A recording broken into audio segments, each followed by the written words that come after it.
Friends, আমি আপনাদের বলেছিলাম না লোকটা প্রচণ্ড ভয় পেয়েছে। ওই যে টিনা বলেছে না যে আমি একদিন ভিডিও করে সব প্রশ্নের উত্তর দেব, এখন তখনই প্রচণ্ড ভয় পেয়েছে। তারপর ওই 14ই আগস্ট 15ই আগস্টের উল্লেখ করেছে না, 14ই আগস্ট কি 17ই আগস্টের উল্লেখ করেছে। এবার দেখো, সত্যি কথা মানুষ যখন বলে না, সত্যের একটা বিরাট জোর আছে, প্রমাণ দিতে লাগে না। যেমন টিনা শুধু একবার চুল্লু খেয়ে 10 টাকার চুল্লু খেয়ে কথাটা বলেছিল, চুল্লুখোর নাম হয়ে গেছিল। এবং ও যে ড্রিঙ্ক করে সেটা সবাই বলতো, আমি বলছি না। টিনা বলার পর পুরো বলতো, এমনকি পুরো ওয়াইটি বলতো, এমনকি ওর দলের যে কন্টেন্ট ক্রিয়েটার তারাও বলতো। একটা ভিডিও দিয়েছে যেখানে একটা কন্টেন্ট ক্রিয়েটারের লাইভে আমরা টিনার so call boyfriend, as a alleged boyfriend, যে তার গলা শুনতে পাই। তো প্রথম যখন আমরা ফার্স্ট টাইম সেই গলাটা শুনি, তখন প্রচণ্ড একটা তোতলা তোতলা হাঁকলে হাঁকলে কথা বলছিল। তারপরে শুনেছি, কিন্তু অতটা হাঁকলানো শুনিনি, প্রথম দিনটা শুনেছিলাম। তো সেই দিন বলেছিল ইয়েতে যে আমি একটু ড্রিঙ্ক করেছি। তো তারপরে সেই কথাটা নিয়ে মানে ওই দীপ্তবাবু বলেছিল আমি একটু ড্রিঙ্ক করেছি। এবার সেই কথাটা নিয়ে ওর দলের কন্টেন্ট ক্রিয়েটার, যেমন এই ক্লাউন বুড়িটা, ওর থাম্বনেলটা আমার মনে আছে, সে লিখেছিল, তখন আমি চ্যানেল খুলিনি তো, নাকি আমার চ্যানেল খোলা হয়ে গেছে, হ্যাঁ একদম শুরুর দিকে, তখন হামাগুড়ি দিচ্ছি, আর কি হামাগুড়ি এখনও দিচ্ছি, মানে তখন হামাগুড়িও দিতে স্টার্ট করিনি, এরকম অবস্থা। তো তখন শুনেছিলাম যে ওই কন্টেন্ট ক্রিয়েটার বুড়িটা বলেছিল যে টিনার কপালে একজন চুল্লুখোর আর একজন ড্রিঙ্ক করে মাতাল, এই ধরনের। তার মানে চুল্লুখোর নামটা শুধুমাত্র টিনা বলেছিল 10 টাকার চুল্লু খেয়ে তার থেকে প্রচলিত হয়ে গেছিল। সত্যের এটাই জোর, বুঝতে পারছো? সত্যকে প্রমাণ করতে হয় না। আজকে ওই লোকটা লাইভ করছে ভয় পেয়ে, এবং আমি যখন কন্ট্যাক্ট করলাম জায়গার লোকের সঙ্গে, নামটা বলছি না কোথাকার লোক তাও বলবো না, আমি জায়গার লোকের সঙ্গে যিনি জানেন তার সঙ্গে কন্ট্যাক্ট করলাম ব্যাপারটা নিয়ে, তখন বলল যে আমি অ্যাকচুয়ালি লাইভটা সম্বন্ধে কিছু জানতাম না, আমার ভিডিওতে এটা কমেন্ট এলো যে লোকটা লাইভ করছে গো, খুব ভয় পেয়েছে। আমি বললাম তাই নাকি? আমার কমেন্ট বক্সে আছে, কমেন্টটা দেখে যাও। আমি দৌড়াতে দৌড়াতে গেছি, গিয়ে দেখি বলছে সেই রাতের ঘটনা সম্বন্ধে পুরো মিথ্যে কথা। শাশুড়িটা বদমাস, তারপরে দাদাকে বলছে আদ্দামরা, এর মুখের ভাষা শোনো। দাদাকে বলছে আদ্দামরা, মানে বলছে তো টিনার ব্যাপারে। তো তখন আমি ইয়েকে বলছে টিনার ব্যাপারে কায়দা করে, শোনো আমি ভেবেছি টিনাকে বলছে, কারণ আমি তো মাঝখান থেকে দেখেছি। এইবার মাঝখান থেকে 3 মিনিট দেখেছি, যখন আদ্দামরা এবং শাশুড়িকে বদমাস বলল, তখনই আমি বুঝতে পেরেছি এ ছেলে মানুষ করবে, তোমরা বলো তো। আজকে কন্টেন্ট করতে এলো যে ছেলে মায়ের মুখে জুতো মারবে, এর ভাষাগুলো শোনো তো। এর কাছে থাকলে বাচ্চাটা পুরো বকে যাবে। ঠিক এই জিনিস একটি তৈরি হবে। এর বাড়িতে বোন এসে থাকে ওই রকম একা একা, বাবা মা কিছু বলে না। এর বাড়িতে ও বলে যে বউকে জুতো মারবো, ছেলে গিয়ে মাকে জুতো মারবে, ওর বাবা মা কিচ্ছু বলে না যে এই ভাষায় সোশ্যাল মিডিয়ায় কথা বলতে নেই। ভাবুন তো, আপনারা যারা দেখছেন, আপনাদের সন্তানরা যদি এইরকম করতো, আপনারা আটকাতেন না? সে রাতে যে মারপিটটা হয়েছিল, শাশুড়ির সঙ্গে বউয়ের যতই ঝগড়াঝাঁটি থাক, ওইরকম জানলেওয়া মারপিট শাশুড়ি আটকায় না। উল্টে সে শাশুড়ি বলছে যে চল ওর মুখটা গ্যাসে দিয়ে আসি। টিনা ব্লগ থেকে তো তাই শুনলাম। তো টিনা বলেছে একদিন তোমাদের কথা সমস্ত কথার জবাব দেবো। তারপরে একটা জায়গায় বলেছে আগের ব্লগটাতেই যে আমার 14-15 তারিখের কথা মনে পড়ে যাচ্ছে, আর যাই কোথায়, প্রচণ্ড ভয় পেয়েছে, বুঝতে পারছো তো? সত্যি কথার একটা দম আছে। আমি বললাম না, টিনা 5 বছর থেকে এসছে, যে বাড়িতে কন্টেন্ট আউট হয়ে যাবে, কথা আউট হয়ে যাবে বলে একটা কাজের লোক রাখা যায় না, সেই বাড়িতে টিনা 5 বছর থেকে এসছে। টিনা কিন্তু একটি কথা বলেনি, বুঝতে পারছো? ওই লোকটার পরকীয়ার পার্টনার সেই মেয়েটার যখন আউট হয়ে গেল কল রেকর্ডটা, তখন টিনা তাকে বাঁচাতে গেছিলো, বলেছিল কোনো কন্ট্রোভার্সি ক্রিয়েটারকে এটা দিও না। টিনার নেচারই এটা, ও সবাইকে বাঁচাতে চায়। তা dear friends, welcome back to my channel my world of words. আমি সৌমি, আমি আপনাদের সবাইকে আমার চ্যানেলে ওয়েলকাম করছি। খুব ছোট্ট একটা ভিডিও করব, এখানে কিছু ইনফরমেশন দেওয়ার আছে, যেটার জন্য আমি দৌড়ে এলাম কাজ করতে করতে। ব্যাপারটা হচ্ছে, আমি আগের ভিডিও অ্যাকচুয়ালি আমি খুব ডিস্টার্বড হয়ে আছি, আমার দর্শকরাও খুব ডিস্টার্বড হয়ে আছে। কারণ দেখো, 1 বছর ধরে আমি তো টিনাকে নিয়েই বলছি, টিনার জন্য গাল খাচ্ছি। কি নোংরা নোংরা গালাগাল আমাকে দিয়ে যায় ভাবতে পারবে না। শুধু আমাকে নয়, আমার বাড়ির লোককেও দেয়, মানে আমার ছেলেটাকেও দেয়। এবং ওই ক্লাউন বুড়ি তো আমার হাজব্যান্ডকে নিয়েও কথা বলেছে। তো কি নোংরা এরা, কি পরিমাণ নোংরামো করছে টিনাকে নিয়ে, বুঝতে পারছো তো। এবার আমি, আমার দর্শক বন্ধুরা ব্যথিত হন, আমি ব্যথিত হই, যার জন্যে টিনার কোনো রেজাল্ট আসছে না, কোনো রকম লিগাল কাজে রেজাল্ট আসছে না। শুধু ব্লগে দেখছি টিনা ছোট্ট মাটা আমার এদিকে যাচ্ছে ওদিকে যাচ্ছে, সে মেয়েটা দৌড়োদৌড়ি করে মরছে। আর আজকে আমি জিজ্ঞেস করলাম একটা জায়গার লোকের কাছে জিজ্ঞেস করলাম যে এইরকম লাইভ করে বলছে, তিনি পুরো লাইভটা দেখলেন, মানে এখন তো চলছে, পেছন দিকটায় গিয়ে বললেন যে ও নাকি ওর বন্ধুর কথা বলছে, মানে ডিরেক্ট বলছে টিনার কথা, কিন্তু নাম করেছে নাকি বন্ধুর কথা। সুতরাং এখানে কিছু কোনো শাস্তিমূলক ব্যবস্থা নেওয়া যাবে না।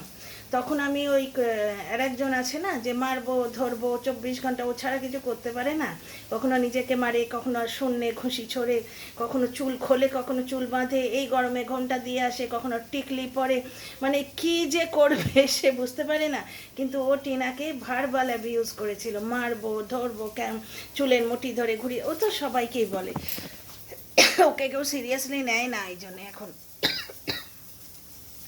তো আমার খুব এটা কষ্ট হচ্ছিল যে একজন ক্রিকেটারের সম্বন্ধে শুনেছিলাম, তার মেয়েকে রেপ থ্রেট দিয়েছিল বলে তিনি কমপ্লেন করেছেন। তিনি অনেক বড় ওপরের হাস্তি, কিন্তু তা হলেও রেপ থ্রেট দিয়েছিলেন। এবং যে অফেন্ডার, ওনার মেয়েকে যা যে বলেছিল, সে কিন্তু জেলে আছে।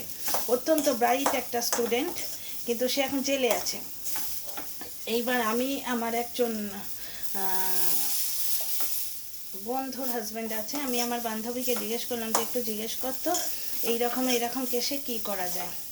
তো যিনি জানকার লোক, ইনফরমেশন যার কাছে আছে, তিনি আমায় বললেন যে দেখুন, নাম করে না বললে কিছু করা যাবে না। এবং এরা এই দিকটায় খুবই ওয়াকিবহাল। এই লোকটার পুরো লাইফটা কিন্তু আমি দেখিনি,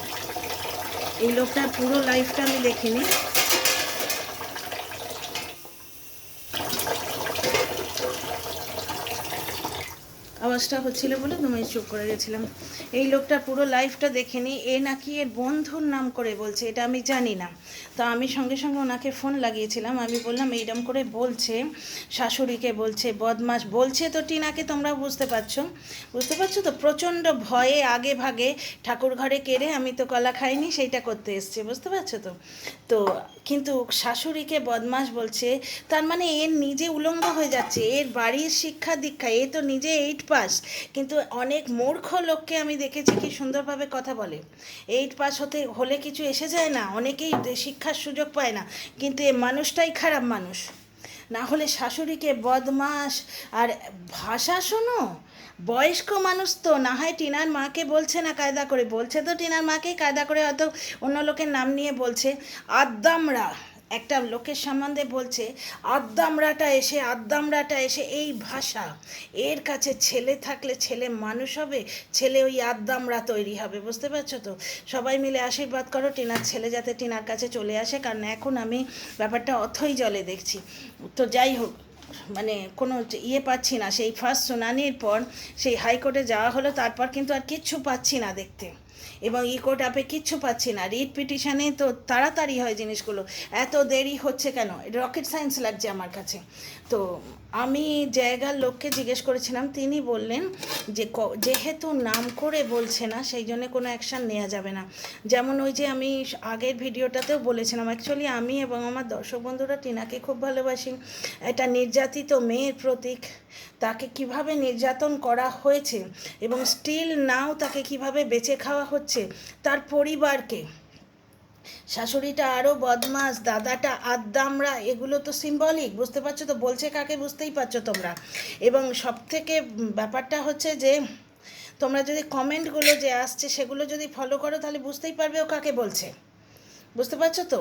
তো এইখানে কি হয়েছে, এই সমস্ত শুনে বিশেষ করে এই আদ্দামরা কথাটা আমার এত অফেন্সিভ লেগেছে। আমি বললাম গিয়ে ভদ্রলোককে যে ছেলের ব্যাপারে তো উনি কিছু বলতে পারলেন না, বললেন আমি ব্যাপারটা জানি না, কী করে বলবো, ডিটেলে বলুন। তো বা যাই হোক, আমি শুধু এইটাই বললাম যে ভার্বাল অ্যাবিউজের বিরুদ্ধে কিছু করা যায় না। আমি কিন্তু তখন জানি না যে ও কায়দা করে বন্ধুর স্টোরি বলছে। আমি পুরো দেখিও নি, ওই 2-3 মিনিট গেছি, তারপর আবার চলে এসেছি। আমি দর্শক বন্ধুর কমেন্ট পেলাম যে ভয় পেয়েছে গো, দেখে যাও লাইভ করছে। আমি দৌড়ে দৌড়ে গেলাম, গিয়ে দেখলাম আদ্দামরা শাশুড়িকে প্রচণ্ড বদমাশ বলছে। এইটুকু শুনেই বুঝতে পেরেছি কি হচ্ছে ওখানে। তো আমি সঙ্গে সঙ্গে ফোন করলাম। ভদ্রলোক বললেন নাম করে বলেনি, যার জন্য কিছু করা যাবে না। ওই যে সকালের একটু আগের ভিডিওটা আমি বলেছিলাম না যে ভার্বাল অ্যাবিউজের বিরুদ্ধে কি কোনো স্টেপ নেওয়া যায় না, আগের ভিডিওটাই বলেছিলাম। বড্ড খারাপ লাগছে। তো মেয়েটাকে একে তো নির্যাতন করেছে, মেয়েটার একটা ভুল হয়ে গেছে, সেই ভুলটা বেঁচে খাচ্ছে 1 বছর ধরে, এবং এখন পাছে মেয়েটা সত্যি কথাগুলো বলে দেয়। বুঝেছো তো? হোয়াটসঅ্যাপ চ্যাট করেছে, কারোর সঙ্গে শুতে যায়নি, কারোর সঙ্গে ডেটিংয়ে যায়নি, হোয়াটসঅ্যাপ চ্যাট করেছে। বুঝতে পারছো? ভুল করেছে, তার জন্য যথেষ্ট শাস্তি পেয়েছে, ওখানেই ওকে যথেষ্ট শাস্তি দেওয়া হয়েছে। ওরা আইন আদালতের জন্য কিন্তু ওয়েট করেনি, তা সত্ত্বেও কন্টিনিউ এরম করে চলেছে এবং লোককে দিয়ে করাচ্ছে।